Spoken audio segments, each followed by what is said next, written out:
What's happening, family? It's your man, I'm Rashidi, aka Papa Raw, with another episode of Helpful Hints for Parents.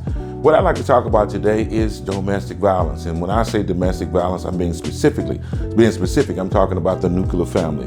I'm talking about violence inside the family. I'm talking about mom and dad. I'm talking about sister and brother. I'm talking about, brothers and uncles, conflicts that we have in the home. I often say that images shape your reality. What you see reflects what you feel. What you feel reflects what you think. How you think dictates how you act, and how you act will dictate how others will react to you. Well, that starts initially inside of the family.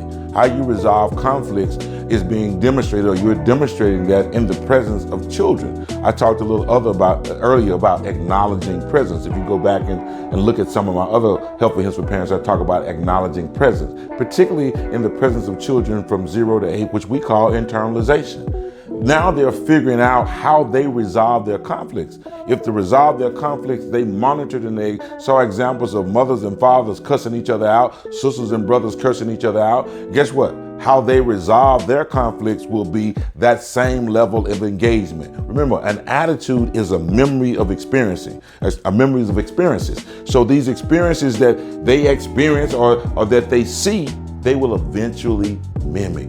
So what I'm saying to you is we have to learn to resolve our conflicts, and if nothing else, be aware that we're in the presence of children when we are angry or when we are in conflict.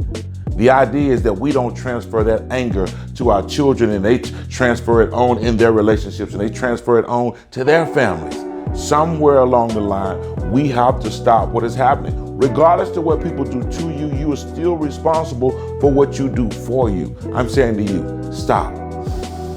Take a deep breath. Breathe and realize it's bigger than just how I feel at the moment.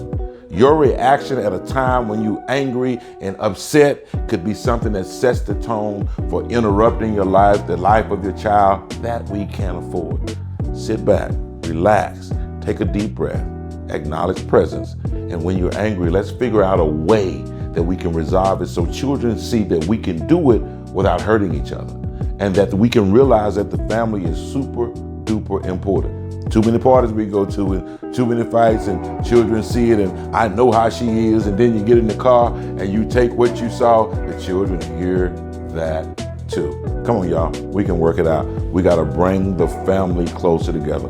Close ranks, and remember, when there's a time that you're frustrated and you're angry, always remember where you are and remember not to act a fool in front of your children. All right, y'all. I'll holler back at y'all next week. Peace out.